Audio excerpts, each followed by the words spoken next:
Good morning, everyone. Kris here with Inspired Energy, and good morning, Hartwell.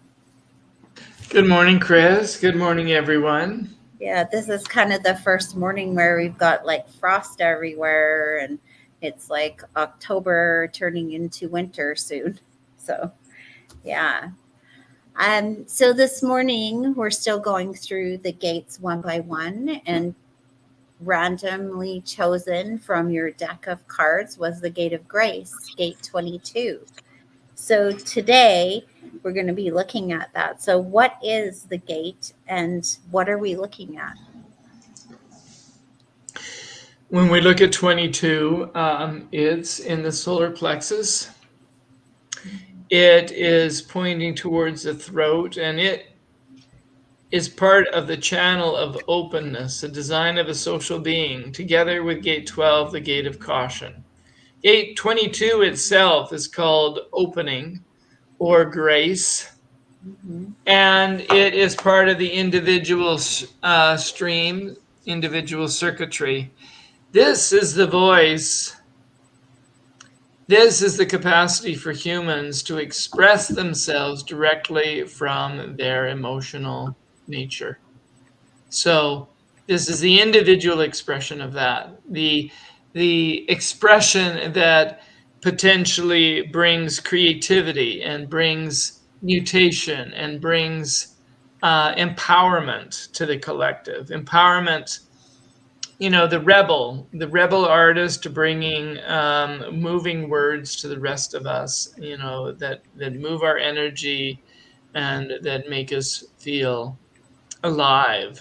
So another word for this, remember, in human design, there's all these people creating nomenclature, creating different ways of speaking, but you could call it part of the channel of passion.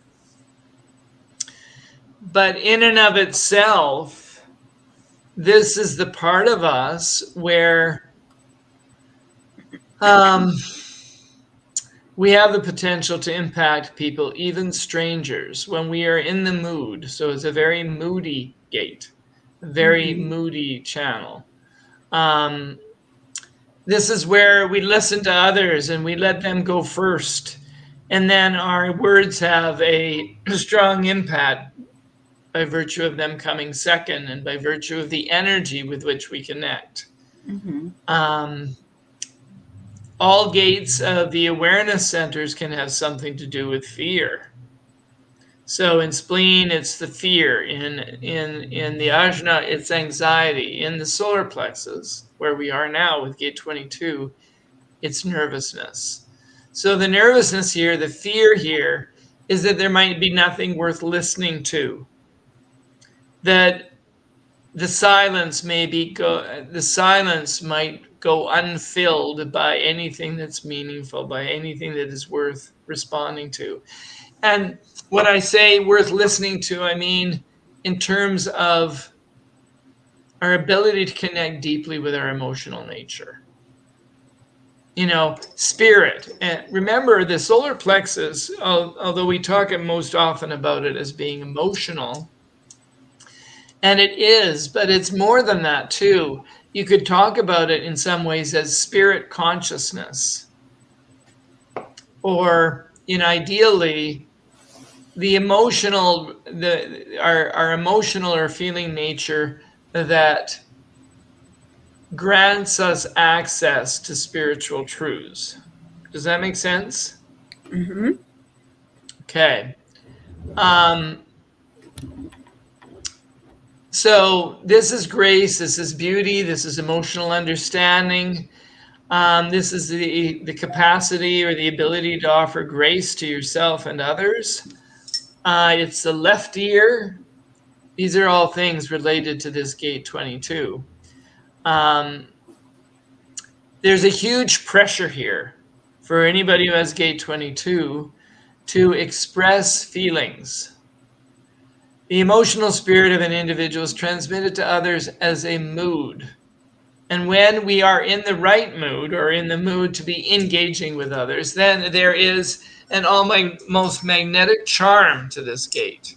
It's deeply social when in the mood. Um, So those are some of the things that we would say from the point of view of human design, from the point of view of it being the gate of grace. Hmm. So then when they're not in the mood, then they would want to hermit away and be alone and not engage socially.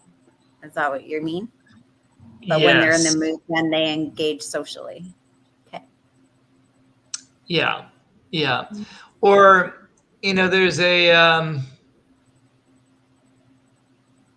a need, I think, to dwell within the sweetness. I have a lot to say about this gate. I really I know do. because you love this gate. This is I your do. envy gate. It is my gap gate. It is the gate that bridges the gap in my design. Hmm. And if you are a single split person with gaps like that, that have bridging gates, then there's a deeply compelling nature to those gates. Hmm. But yeah, so I could talk on and on about this, and it is also one thing I would say about it, if I might riff for a minute, is that as a projector feeling my bitterness, when I allow myself to feel that bitterness, something happens. When I allow my feelings, the bitterness slowly turns into a kind of a sweetness. And then that bitterness is now a bittersweetness. And as I continue to feel and continue to allow myself to have those feelings, then the sweetness becomes ever less bitter and more sweet until it, in a sense, opens up into a form of ecstasy. I don't know if anybody else has ever had this experience, but this has been my experience multiple times. It's a predictable sort of dynamic for me that when I open to allow the feelings of myself to feel the feelings, feel my suffering, that it changes. There's a transmutation process that happens. And this is the experience of 22. Does that make sense, Kris?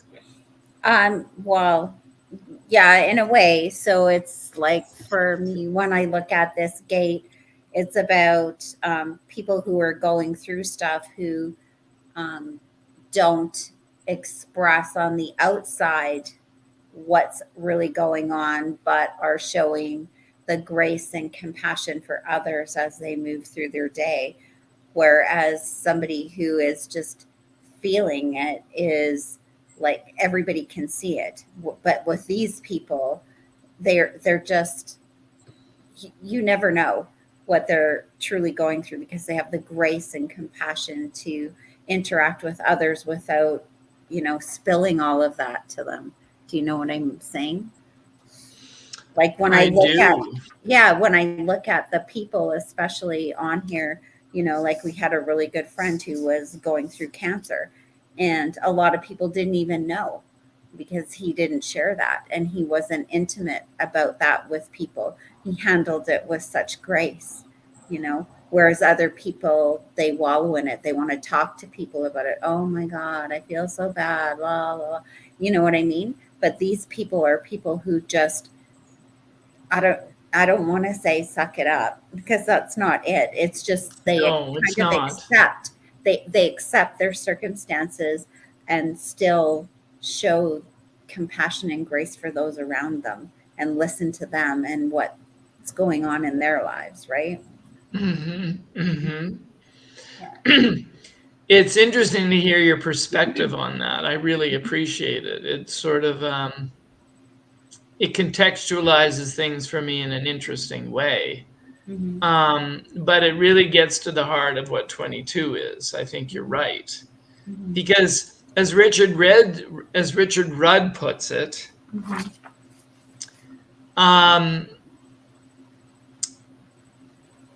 this gene key is about its three words are about dishonor at the shadow level, fear-based expression, graciousness and grace as the highest level, of course. Mm-hmm. And so what he really points out is that this gate 22, gene key 22, points to the true meaning of our suffering. So the state that you're talking about is not the same state as repression. Mm-hmm. It's like an Um, acceptance. It's like well, I I think accept it's, where I'm at, but I don't need to put that on other people. Do you know what I mean? Like, this is my reality and I'm moving through it, but there's not that need for me to um, spread whatever I'm going through to others. So being responsible with your energy. being responsible for your energy. Yes, Hmm. I think you might be overemphasizing. I don't know. I don't know. The key point here is that every emotion, every thought, every feeling, every act that we have is recorded somewhere within the body of the universe. And we're responsible for all those things. Hmm. And if we somehow repress our emotion, repress what we feel and how our experience, we repress our own awareness of our own experience, then we dishonor life. And we are not taking responsible in the to repress, to subdue, to deny our feelings Hmm. is to push away and deny our responsibility. But And this is so what we have to fully own the whole power of whatever experience we're going through, or we dishonor life. And in a sense, it makes us unaware of the impact that we have on others. hmm. So I think you're really right about, okay, what does it look like to suffer with grace? Hmm. It's not about denial. Hmm. And I mean, um, but it's not about hiding it either. No, it reminds me of, Christ walking with the cross, right? Mhm. He just kept picking it up and walking and just, took whatever there was, and he wasn't retaliating. He wasn't saying anything back to the crowds. He wasn't, you know, he just said, "This is Yeah, my fate and I accept that. And I know I have to go through this. So let's go, you know, like, and this to me is the state of grace. Like, you know what you're going through sucks, right? I mean, that's reality. It's not pleasant, but you know that it's necessary and that you have to go through it, and how you go through it, and how you affect other people while you're going through it is the important thing. And to me, that's the state of grace, when you can go through it and not affect others in a negative way, but actually be inspiring to them. right. Yeah. Um, but this does communicate directly to the throat. So I think the people that you cared about would somehow know some of what you were going through. So I don't think completely hiding the struggle that you're in. No, I'm not saying hiding it. I'm saying like Christ wasn't hiding it. So we're not hiding it. We're going through it, but we're also not wallowing in it. Do you know what I mean? Right. So Yeah, I'm I going do. through it. So, like, for example, I'm going through losing my home or whatever. Like, sure, people know about it, but how I am managing my emotions and my energy around other people is the state of grace. So, do I do that gracefully and go, okay, well, I'm losing my home. What things do I need to do? How do I put this together? Instead of like, oh, I don't know why it's happening to me. And, like spreading all that kind of energy, right? Yes. Yeah. Yes. Yeah. And I guess that's why I kind of use acceptance, because it's like I know I'm going through this. People can see I'm going through this, but how I choose to go through it is my responsibility for my energy, right? Yeah. Yeah. Yeah. Um, but there is a very positive side to this too. It's not Mm-hmm. only about suffering, Mm-hmm. because I mean, you're right. I mean, if we look at my notes here, graciousness is that recognition that is the ability to go through life always with the consideration for the feelings of others. Mm-hmm. You know, it touches people's hearts and souls when somebody is in that graciousness or that grace that you're speaking of. Yeah. Um, because even in the midst of suffering, which Buddha said was part, life is suffering. Mm-hmm. But even in the midst of that, there is joy, there is life, there is vitality. And Exactly. so the gate of grace is all of those things too. Mm-hmm. It's the fullest and most powerful embodiment of the entire state of who we are. Mm-hmm. Um, but I mean, this is also our suffering initiates us into various stages in life. And Mm-hmm. Rudd speaks very movingly about how this is related to the initiations that we go through spiritually as human beings. Mm-hmm. And it also brings out three primary ways that we have been shown in humanity as ways of dealing with suffering. Um, One great fractal stream is described by Hermes Trismegistus, by Thoth, by Merlin, by Fuxi. Mm-hmm. And this is the alchemy. This is a teaching of alchemy where we transmute suffering through the alignment to divine will. Mm-hmm. And then we have the great fractal stream represented by Buddha and the transmutation of suffering through wisdom and compassion. Mm-hmm. And the third primary fractal, of course, was brought to us by Christ, by Yeshua, the transmutation of suffering through love and sacrifice. Mm-hmm. And this really points to, you spoke very movingly about that. And interestingly, I was triggered by it. So we could talk about that later. I mean, maybe off camera. People Yeah. don't know Oh, need to maybe know we can about my do that triggering. tonight. Maybe we can do Right. it tonight at the group. Maybe, yeah. Um, but behind those three great streams Mm-hmm.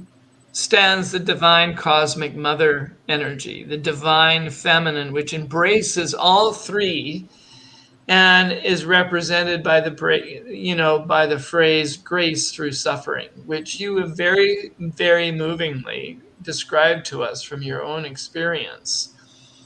And as Rudd says, we have to be aware that this is a very highly ecstatic and sensual energy. Mm-hmm. Focus on sensual, because most people forget that. Mm-hmm. When you fully embody the full reign and take responsibility for all your feelings and experiences and actions and words, it connects you up to something that is very sensual and very allowing and very accepting of everything that shows up in life.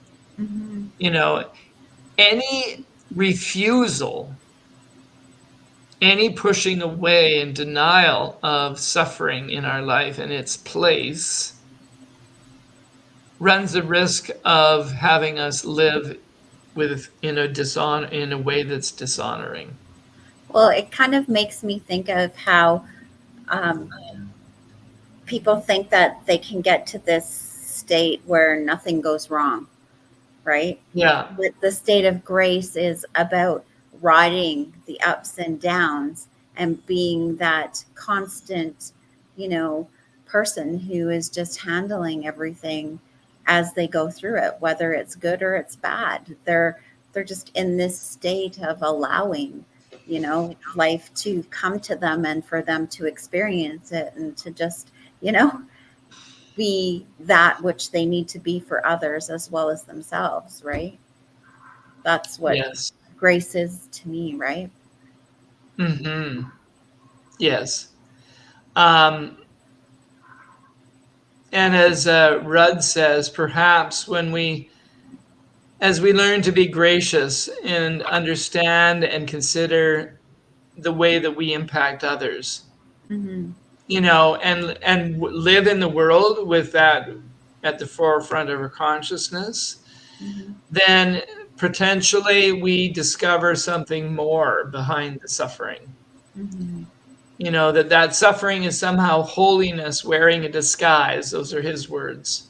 Mm-hmm. Um, but it's like, when you truly accept and allow that force of grace in your life, it sweeps away all karma in a flash, Mm-hmm. as well as all the karma of our ancestors.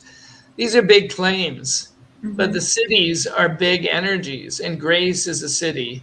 And I Mm-hmm. mean, so many of us have been touched with it just through the song Amazing Grace. Mm-hmm. Still makes me You cry. know, it does. I know. Me Yeah. too. So I thought that it was really, really interesting that you made that comment as well about how once you've been touched by that state or experienced that state, that it Yes. doesn't leave you. Like once you've had it in this lifetime, you continue to have that, and I think that's an amazing thing for us all to reach to. You know. Yes. Whether you felt it even once in this lifetime or even any lifetime, Mm-hmm. Rudd claims that it is always somehow accessible. And I Mm-hmm. mean, I certainly feel that. Mm-hmm. Obviously, you do too. Well, I think You know, you experience moments of it, but it's to be in that state as much as you can, right? But I think we've all experienced a state of grace from one time to another, right? yes. So, mhm. It is, for me, it is such a sense of, to me, there's a real communion that arises when I'm feeling that sense of grace. When Mhm. I'm opened up, when I'm open to my own suffering, it allows me to hold the space and not be reactive to the suffering of anyone. Yeah. And so it feels it feels to me like sitting around, a campfire with your closest friends, Mhm. and your hearts are all open, and um, somehow you are in that state of grace where you are able to be with each other in a completely open way that is not as emotionally self-indulgent, but it's not emotionally denying. It And feels it's like you. just the Yeah. Go ahead. Sorry. it's the most sublime space. Hmm. It feels kind of like when we talk about it, it feels like it's that state where you release judgment and you just allow things to happen and unfold. Like when you're sitting Yeah. around with your friends and stuff, like you said at the campfire, you're just allowing that openness and allowing things to unfold naturally without judging them, right? So, yeah. For Anyways, yourself. we're a little bit over today. So, is there any last things you want to say about Gate 22, about grace today? Well, you picked this for us, and I think it's really fun that you did because it's Mm-hmm. important for both of us, Mm-hmm. even though neither of us have it. Mm-hmm. Um, and it really speaks to what we try and do at Clair-i-tea, I think, Mm-hmm. because you as the founder of Clair-i-tea, Mm-hmm. and it speaks to the energy that I hope to, in a sense, hold for the group that I'm having the first. We're having the first meeting of a group tonight, which is about being with each other and sharing our experiences in an honest way, in a way that facilitates our growth with the help of human design. Mm-hmm. So, this is just the first night, if you're just hearing about this now. But I mean, stay tuned for other dates. But this gate of grace, this energy we're talking about today, is really I hadn't thought about it like that until now, Mhm. but it's really at the heart of what I hope to create for this group. Yeah, exactly. So next week we'll dive into another gate. So join us next Wednesday at 9 a.m. Here. And with that, we will say goodbye. God bless. Enjoy your day.